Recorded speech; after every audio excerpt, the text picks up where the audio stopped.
Hey guys, Chris Daniel here. And look, let me just go ahead and say, first off, if you were at P7D, thank you so much for coming, participating, being a part of the slide deck, um, a part of the presentation. If you weren't at P7D, it's cool. I got you. I'm so humbled and honored that people got so much value out of the four animals. So I figured, you know what?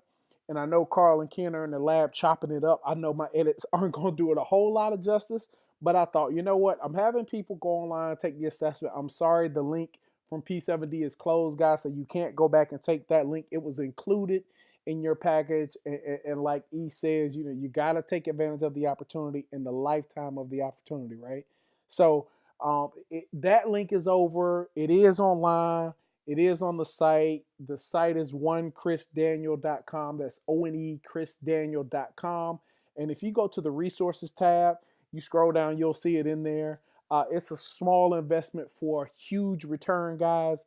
And I always say this: I paid the subscription for those, so they're not free. You probably can go online somewhere and find a disc assessment for free, but you won't find the animals for free. So I thought, you know what? Let me add value. Let me record this. I got about an hour or so. My son is sleeping right now, and I thought I would just add value and record this and walk people through it. So let's just say this: we hear the governor, aka Carlos Quinney Jr., aka CJ. We hear him always say the inability to self-assess. Well, now, guys, we have the ability to self-assess. We have the ability to self-assess, right? So what I did, I just want to give you guys just a quick background. Who am I? Who is Chris Daniels? You guys probably have never seen me present before. You've definitely never seen me present with ETA. That was my first time at P7D presenting with the squad. However, I've done this presentation probably, wow, at least 10 to 15,000 hours over the course of about 3, maybe 4 years now. And I get so much value out of doing it. And every time I tweak something, I get a little better. But at the core, I'm a corporate trainer, right? I'm a corporate trainer. I'm a corporate consultant. I spent about 15 years, 16 years consulting public, consulting private companies, consulting nonprofit. I spent about 9.5 years with the federal government here in Washington, D.C. as a federal employee. Last half of that, I was director of training for a major organization that dealt with Congress. Before that, first half of my career, I just moved around in different roles from customer service to project management. And that's where I kind of got my footing. 2010, I left government and I didn't leave on my own wits. I left government, got the phone call. It just all lined up. I started my own company in 2010. And guys, it hasn't been easy, but I've been grinding and I've been pushing forward since 2010. So I'm happy to celebrate 7 years. But in those 7 years, let me tell you what's happened, right? So again, as a consultant with the government, right, my job is to go around, first of all, to serve Congress with training, professional development stuff, and the other half was to go around to our regional offices all across the country to train, to speak, blah, blah, blah, right? Talk about what we got coming down the pipe. Excuse me, what's new, what's hot, blah, blah, blah. That was my job. Now, this coming from somebody who used to get in trouble for talking in fourth grade. I remember those report cards. And then fast forward to the day, and all that time in between, I remember telling people, yeah, I'm not really a speaker. I'm not a motivational speaker. That's not my thing. I even turned down a few gigs just because I didn't feel confident enough that I could do it. So I show this slide because I always tell people this. Here's the funny thing: you see where my priorities are, right? You see that speaking and corporate consulting, while they were a big bulk of my time, I didn't see them as so. I focused on the things in the center. In the last 7 years, I've gone through a divorce. I've been homeless. I even have a son who took his life by suicide in the army. Guys, it's been a lot. So as you can see, the question mark in the middle, I didn't know the sweet spot. I was trying a bunch of different things that they honestly they just weren't working because I was trying to do them in my own strength and in my own way, and it just wasn't working. So I didn't know what my sweet spot was, or maybe I did, but I definitely wasn't operating in it. So that's what qualifies me to be here. I'm glad the ETA squad saw enough value to allow me to really kick the conference off after CJ. And I'm going to take you guys through an exercise that I do with corporate clients all the time, from New York to San Francisco to Miami and everywhere else. I've done this with thousands of people. And it's always an eye opener when I go through this activity, but it's going to bring a lot of things to life for you. So I've got 4 milestones, 4 really quick milestones I want to touch on. First of all, we're going to use a tool to find out who we are. And if you already know, I'm just going to make you more aware of that. Okay. Number two, I want you to just accept how you operate. Point blank, period. We're just going to accept how we operate. Again, some of you already know this. It's going to validate this for a lot of you. All right. Number three, we're going to recognize perception, how other people see us. That's huge. That's the blind spot for some of you. You got the first two, but that third one, when you see how others see you, it's gonna make you kind of, straighten your shoulders up, and the light bulb will go off a little bit. And then number four, because we're not gonna stay in number three. Number four, we're gonna upgrade to influence, and I'm gonna tell you what that means in a second. But we're gonna all take a little upgrade, because what happens is once you realize that if you take what you have and you upgrade it, you polish it a little bit, oh man, you'll be able to influence anyone you want to influence. All right, so here we go. First things first. You guys remember the Kodak? Yeah, the Kodak. It's so funny we call it the Kodak because it was an instant film. But the brand of the company was called Kodak, and they created this camera that could get a snapshot and it'll process in a couple seconds, and in a minute you would have a picture, right? Now, Kodak was a giant back in the 50s and 60s, 70s, and then the late 70s. An intern, an engineer came to the company and said, "Hey, I got an idea. I got a cool idea. I think we should really embrace digital photography."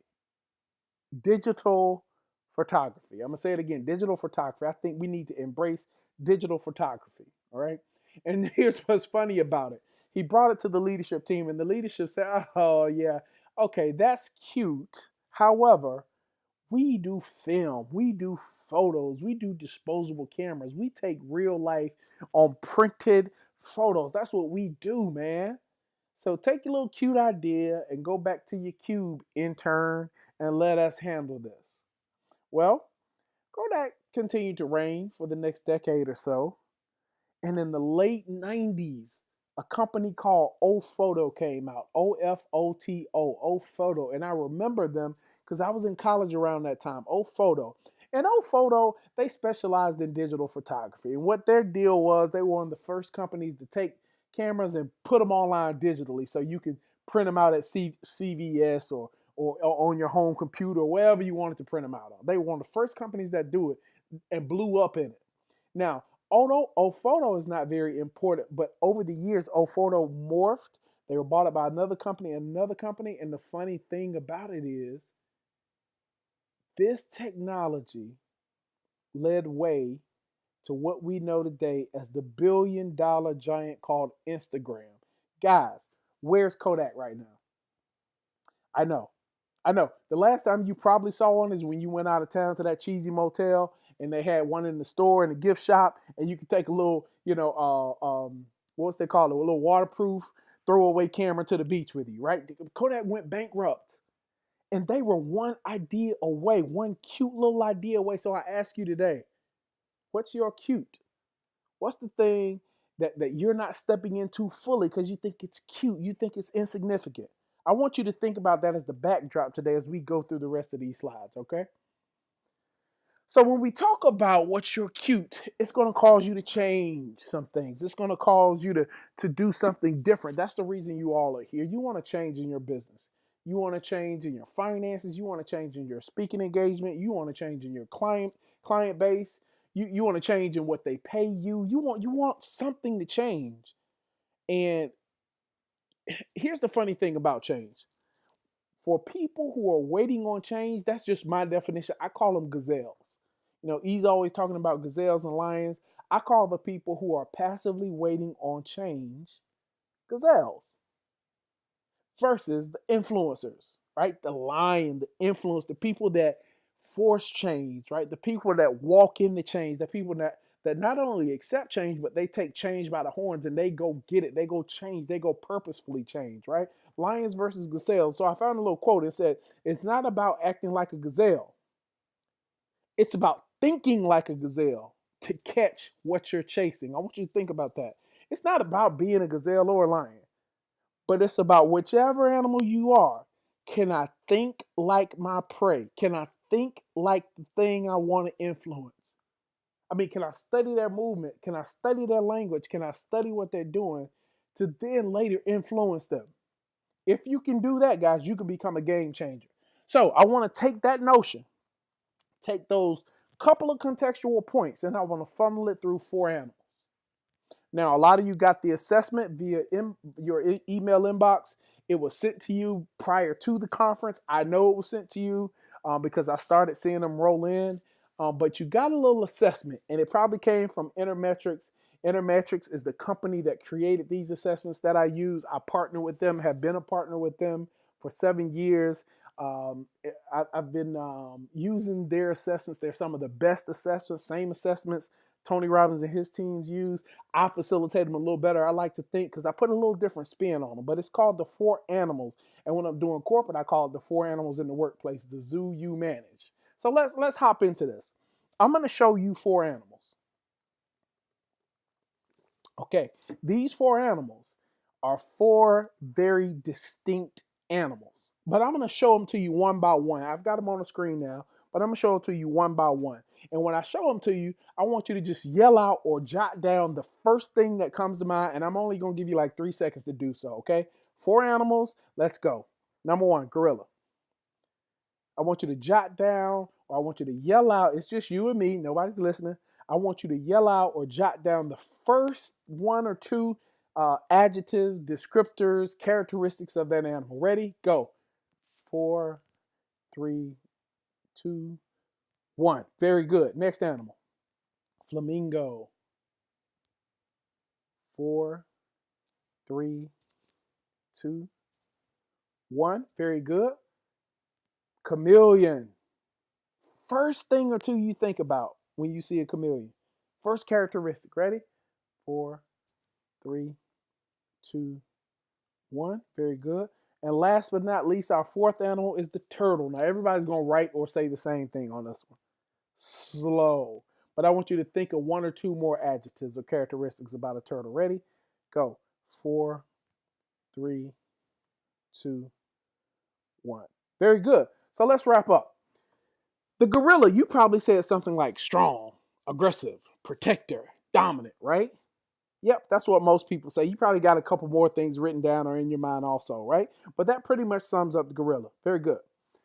The flamingo. Now I want you to study what happened to your face when I said gorilla, and now what happened to your face. You probably went from like an aggressive look, a mean mug, right? You probably went from that to a nice smile, because the flamingo is bright and showy and social and pink, right? They are, right? Those are the characteristics that most people say. Right? Attractive, right? Bright, loud, a bit multitudinous. There's a bunch of them, right? Very good, very good. Chameleon. Yep.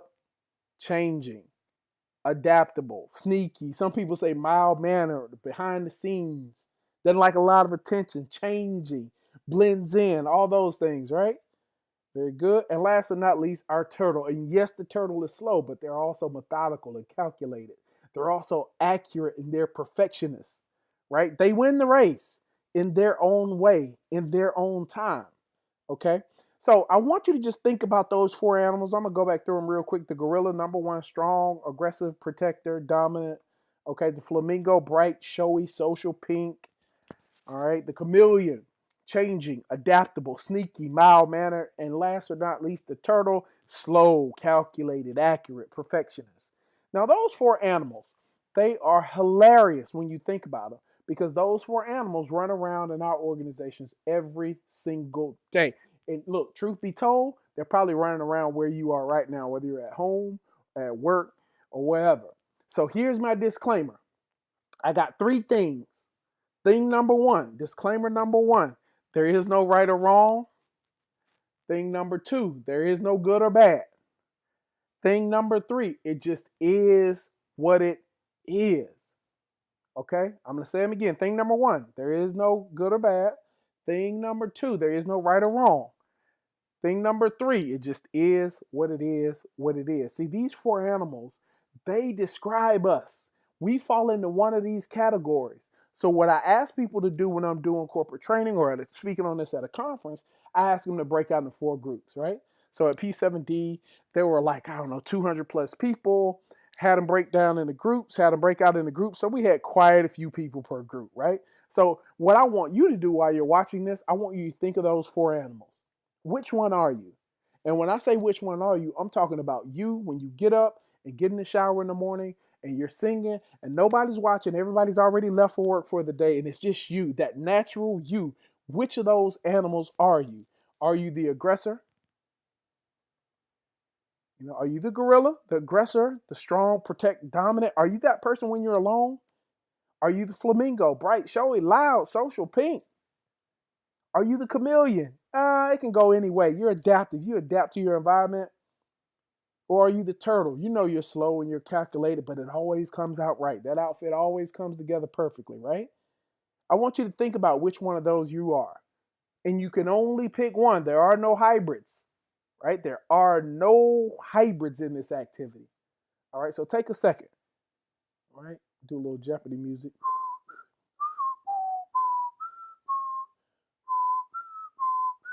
Okay, that's enough. Now that we got one in mind, and I want you to think about the one you are, not the one you want to be, not the one you like to be, but the one you naturally are, your go-to. Remember, no right or wrong, no good or bad. Okay, I want you to stand in that animal for a second, and I'm going to ask you 4 questions. Okay, I'm going to ask you 4 questions. Question number 1. What do you think is the strongest, most dominant strength of your animal? Ready? Go. Okay, great. Whatever you said, I want you to jot that down. Your most dominant strength. Okay, so if you're a gorilla, you probably said something like, "Oh, we like to make a decision and we make it quick, right? We're dominant. We know what we want and we get it." If you're a flamingo, you probably said something like, "Oh, our ability to interact or get around a group of people or make people smile or laugh or encourage," right? If you're a chameleon, you probably said something, "Our inability to be adaptable or flexible." All right, our ability to just get along with everybody. And then if you're a turtle, you probably said, "Look, our accuracy, no question, we are right." Okay, great. Let's go to question number 2. In your animal group, I want you to give me the number 1 characteristic you dislike the most about your animal. The number 1. Ready? Go.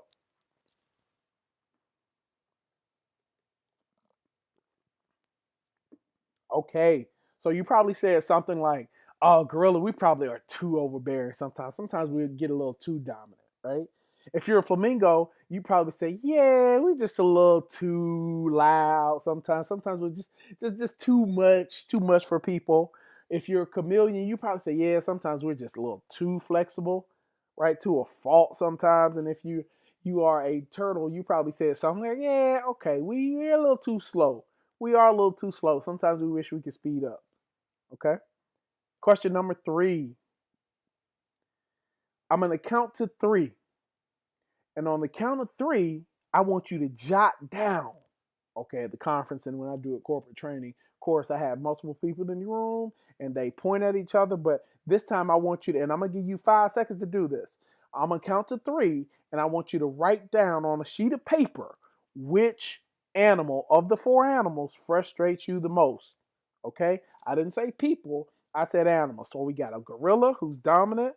We got a flamingo who's flashy, showy, social. We have a chameleon who's, some people call it wishy-washy. They can go back and forth, right? Super flexible and adaptable. And then we have a turtle who is slow, but they're precise, right? I'm going to count to 3. And on the count of 3, you're going to pick which one of those animals frustrates you the most. Ready? 3, 2, 1, right.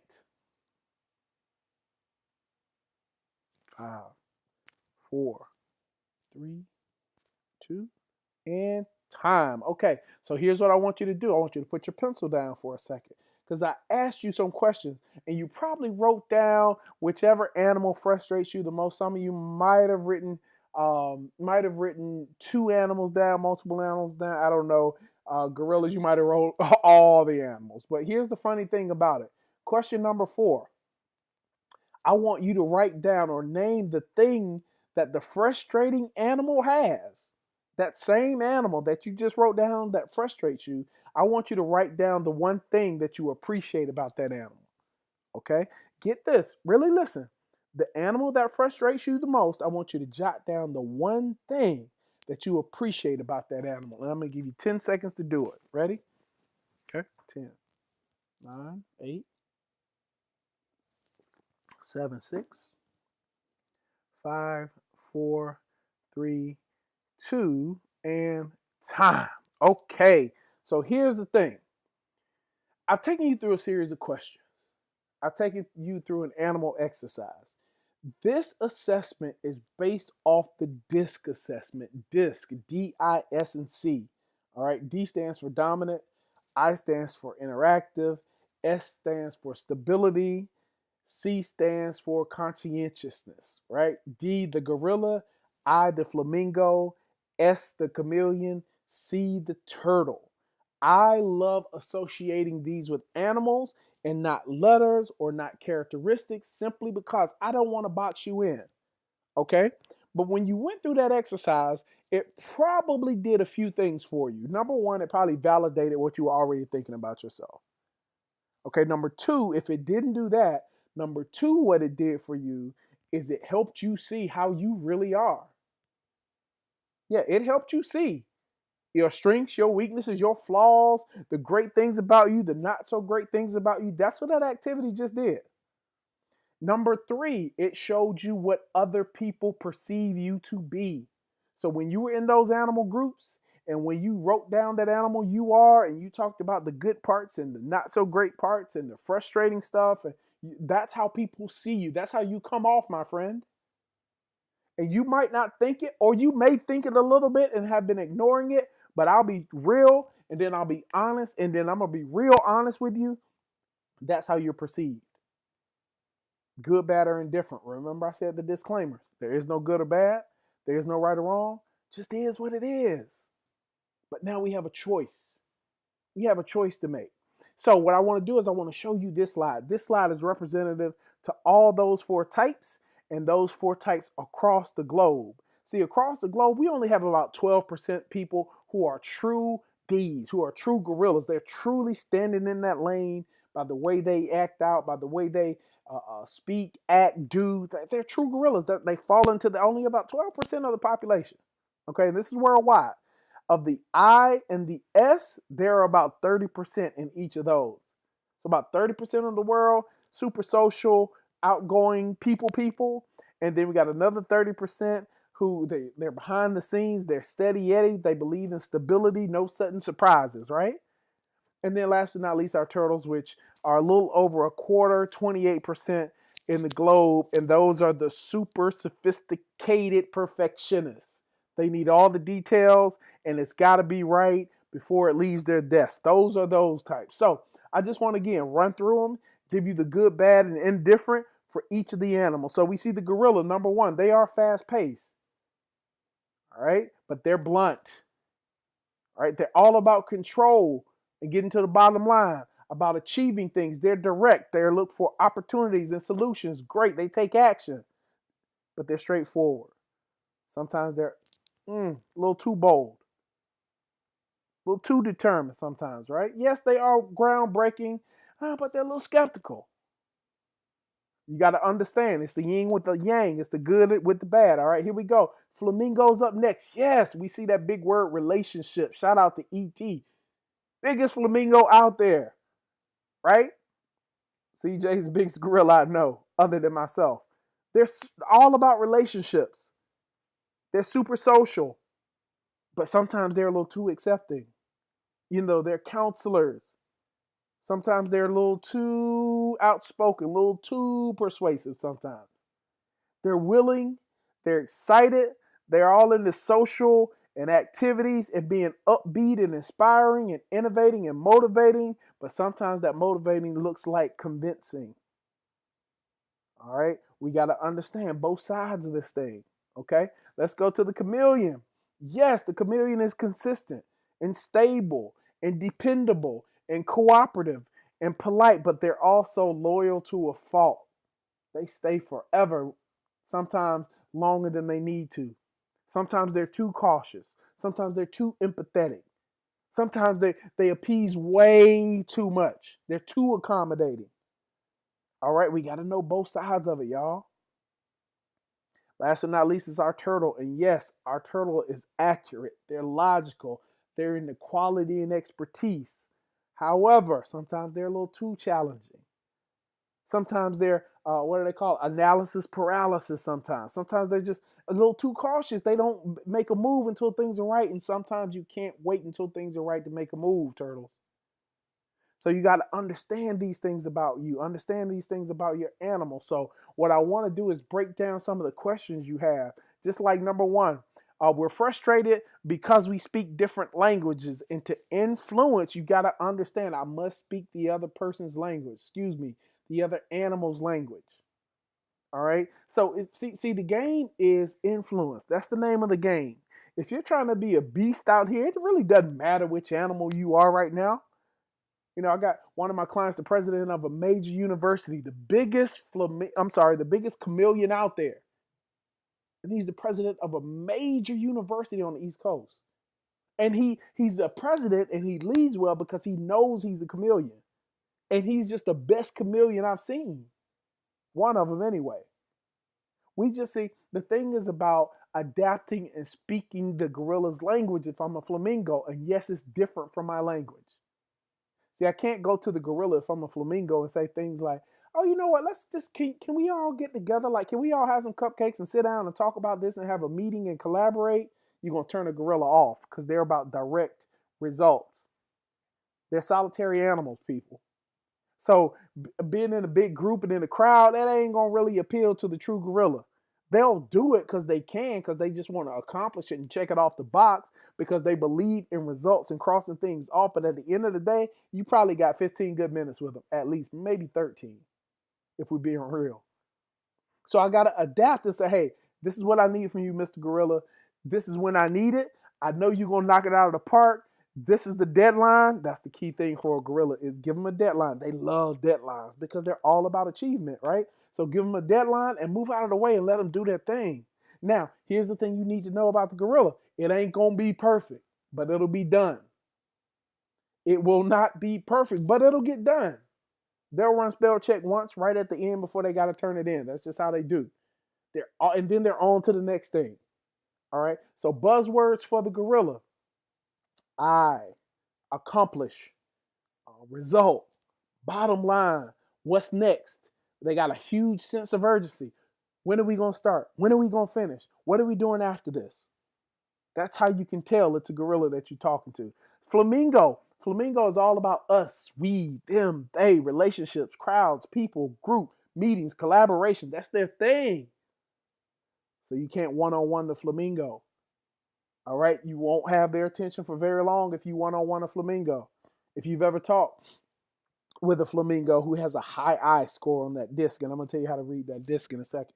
If you ever confronted, not even confronted, but if you ever just talked to and stood in front of a flamingo, you can see their eyes wandering because they're super social. They got to have interaction from other people, okay? If you're trying to communicate with the chameleon, here's what you need to know. They're masters of process. All right, they want the step-by-step, 1 through 10. They want the checklist. They want to know how things happen, but they don't want you to tell them because they are masters of process. They want to be able to put a process in place. And yes, it's going to slow you gorillas down. And they probably frustrate you to no end. But that's their love language. That's how you influence a chameleon. You got to speak their language. Last but not least, our turtles. I love the turtles. All right, because they are slow, but they're accurate.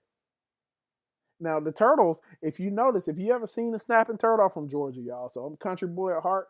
I've been in the city 16 years now. But truthfully speaking, man, if you stick your finger out at a snapping turtle, they will bite. All right, they will bite. They will come out of their shell. However, you can't blindside them, though. And you can't last minute them, gorillas. Just because you are 11th hour professionals and you work well under pressure and somebody can give you a deadline of 5 o'clock and you ain't going to start working on it till 4 o'clock, but you'll get it in at 4:59. Oh, man, the turtle's going to turn you around with all the typos. Yeah. So you got to get them time to process stuff. You got to let them tout their expertise. If it's due at 5 o'clock, gorillas, you got to give it to a turtle at like 11 a.m. and say, I need it back by 4.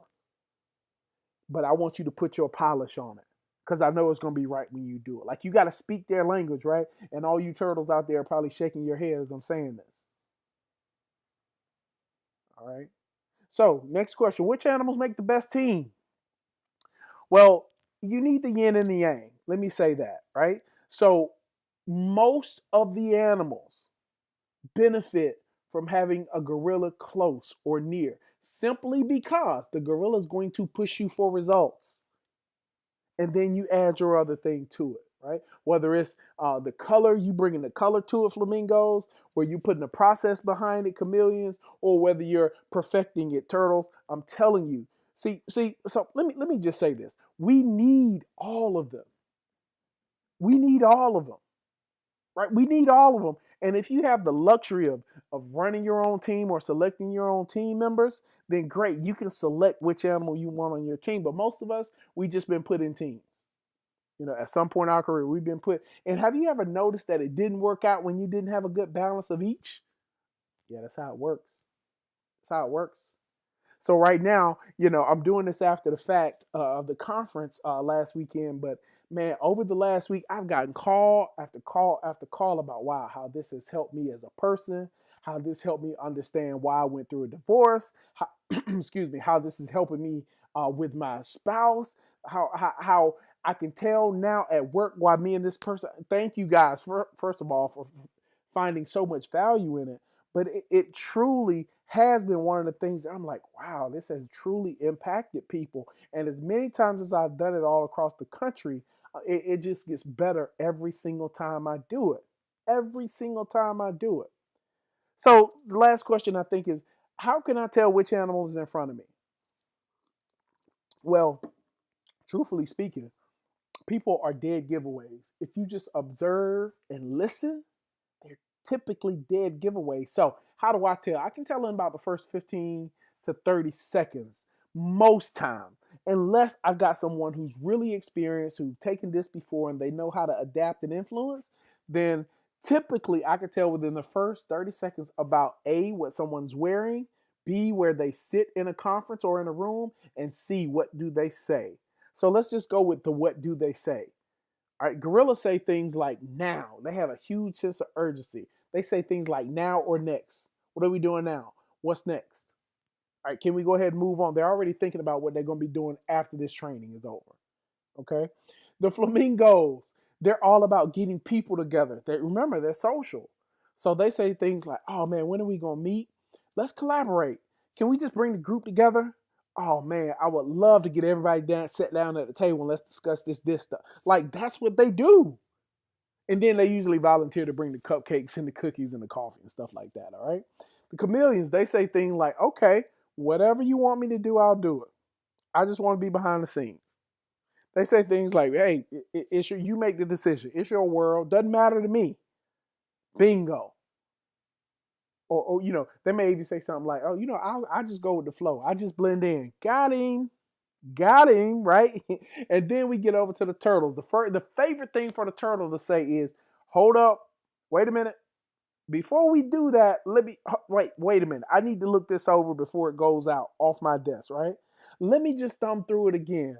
You mind if I rake over this one more time? It's got to be accurate. It's got to be perfect. And trust me, they will find something wrong with it to improve because that's just who they are. No right or wrong, no good or bad. Just is what it is, guys. Just is what it is, all right? So now, truthfully speaking, let me let the cat out of the bag. You wrote down your animal group. You're feeling like one of those animals. Truthfully speaking, we do have all four in varying degrees. That natural style, that person you are at 6 a.m. in the shower when nobody's home and you're singing, that's the natural you. You fit one of those categories. But true leaders, we have all four. We just don't know when and how to use the other three. That's all. So we're all hybrids. But one is usually dominant. And that dominant one is your authentic self. That dominant one is who you really are at the end of the day. Let something pop off. Let someone step on your brand new white Air Force Ones, and the real you will stand up, I promise you. But the name of the game is to learn to influence by speaking the other three languages, regardless of whomever you are, whichever animal you are. So I took this assessment and I take it about every 2 years. I recommend if you don't have any major life changes, take it every 2 years. If you have a major life change, you probably want to take a DISC assessment because that can tell you what your priorities are. Okay. So I did this about a year ago.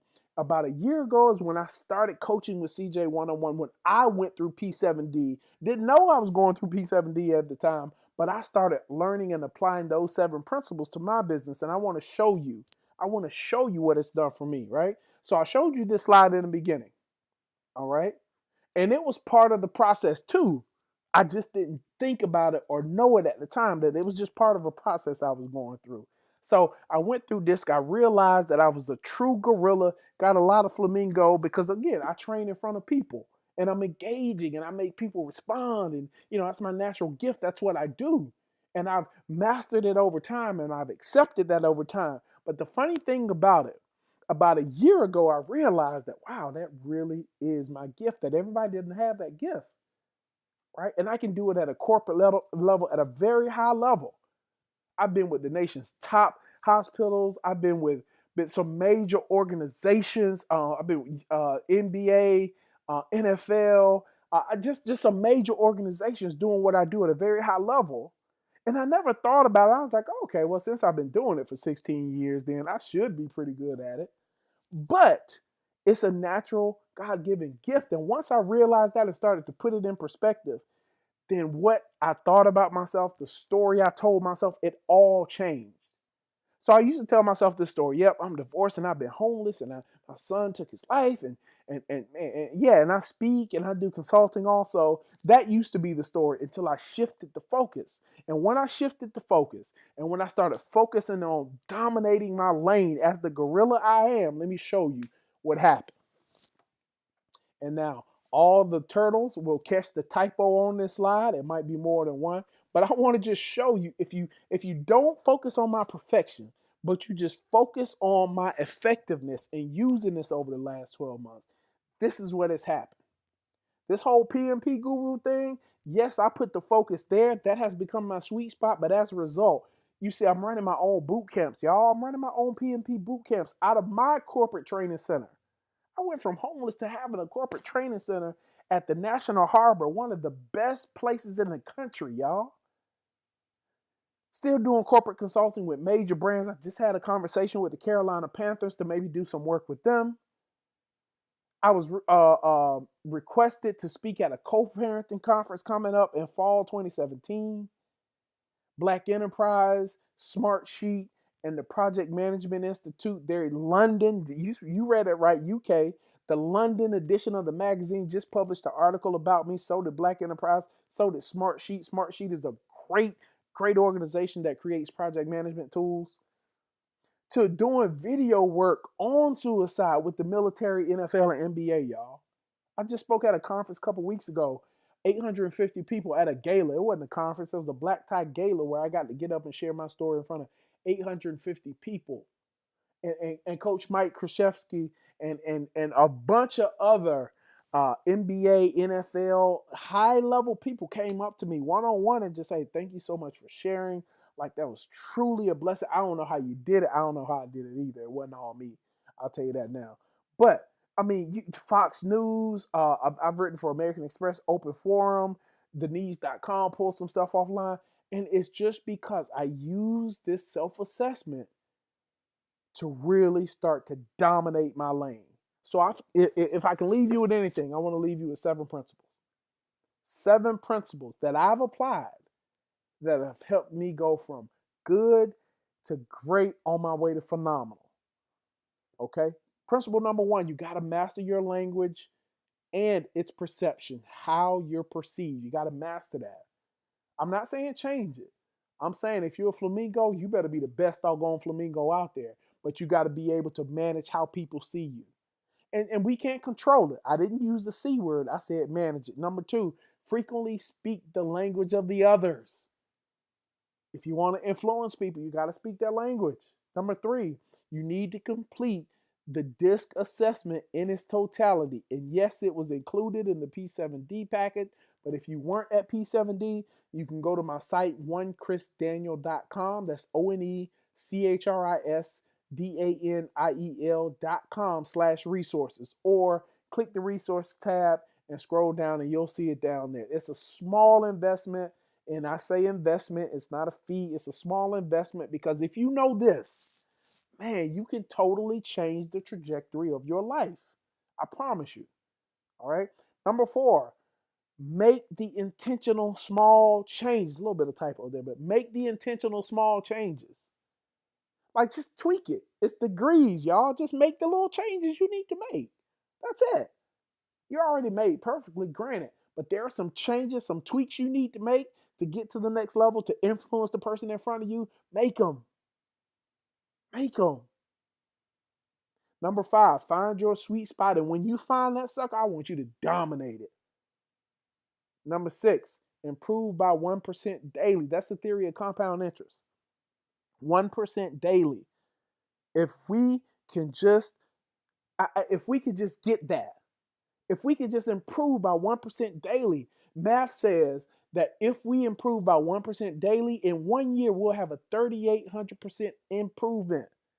3,800%, y'all. We ain't talking about 352, because that's what y'all thinking. Well, if I add 1 plus 1 plus 1 over the course of 52 weeks, they're not 50. Yeah, no, it don't work like that. Or over the course of 365 days, no, it don't work like that. It compounds. A penny doubled over time. That's what we talking about. Just if you improve by 1%, that's not a lot, y'all. That's not a lot. But if we take that, what we've learned today with your assessment, man, in a year, I won't even recognize you. You're going to be so phenomenal. And then number 7, we need to understand the difference between ruts and grooves. All right. Anybody know the difference right now between a rut and a groove? I'm going to give you 5 seconds to think about that. Ruts and grooves, what's the difference? Yeah. So a rut, both of them are motion. But a rut is the thing you do that you're comfortable in and you keep doing it over and over. But a rut, man, is impossible to get out of. But a groove, same motion, but it pushes you forward. Instead of down, it pushes you forward. So I showed the illustration of the Falcons, and I can speak from this because I'm from Georgia. Falcons, they've been my team since day 1, and I saw them breaking down, and it's because they got in a rut. And I'm not a New England Patriots fan, but I'm a fan of greatness. I'm a fan of the phenomenal. And Tom Brady got into a groove. 8 yards out, 2-yard run, first down. 7 yards out, 3-yard run, first down in the Super Bowl. 10-yard touchdown pass. First, they got in a groove.